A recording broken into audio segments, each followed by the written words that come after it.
কোরআনের আয়াতগুলো প্র্যাকটিক্যালি মানা লাগবে। আমরা যদি প্র্যাকটিক্যালি না মানি তাহলে পারে সারা জীবন যদি আমরা এই ওয়াজ মাহফিল জুমাতে এবং আপনার সমস্ত জায়গায় যদি আমরা কোরআন হাদিসের কথা বলি, তবুও মানুষের হৃদায়ত হবে না। হৃদায়ত ওই সময় হবে যে মানুষে যখন প্র্যাকটিক্যালি মানবে। আজ মনে করছেন যে আমরা কোরআনের আয়াত শুনলাম, মুরব্বিরা, মসজিদের ইমাম সাহেবগণ এত বক্তব্য রাখেন, এত জালসা, এত মিলাদ মাহফিল, এত কিছু জুমায় বক্তব্য, তবুও তো সমাজের কোনো পরিবর্তন আসলো না, আসবে না। প্র্যাকটিক্যালি মানা লাগবে।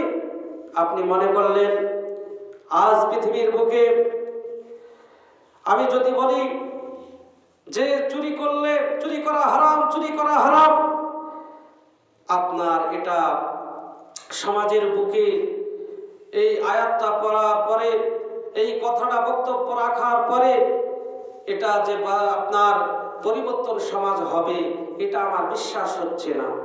কেননা চুরি করা হারাম, এই যে আসারিকু আসারিকাতুম এই আয়াতটা আছে, এই আয়াতটা থাকার পরে এই আয়াতটা যখন প্র্যাকটিক্যালে মানব, এই আয়াতটা যখন আমরা প্র্যাকটিক্যালে মেনে সমাজকে করতে শিখব, সারা পৃথিবীতে আর চুরি হবে না।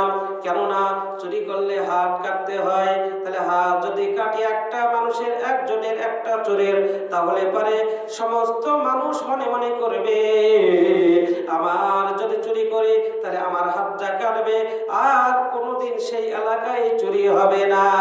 আর আমি যদি মনে করি আজ বক্তব্য, জুমার দিন বক্তব্য, সমস্ত জায়গায় বক্তব্য চুরি করা হারাম, চুরি করা হারাম, চুরি করা হারাম, তাহলে চুরি বন্ধ হবে না।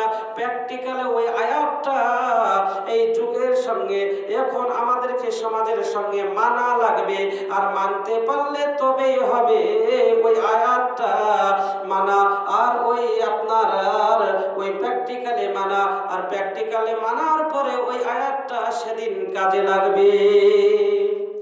আজ মনে করছে জিনা করা হারাম, ব্যভিচার করা হারাম, কিন্তু সারা জীবন যদি বলি তবুও এটা হয়তো কেউ মানবে কিনা বলতে পারবো না, সমাজ পরিবর্তন হবে কিনা এটা আমি বলতে পারবো না। কেননা ওই জিনার কথা আছে, একজন ব্যক্তি জিনা করলো, জিনা করার পরে ওই ব্যক্তি, হাদিসের মধ্যে আছে, কোরআনের মধ্যে আছে যে জিনা করার পরে কেউ যদি জিনা করে তাকে ফাঁকা ময়দানে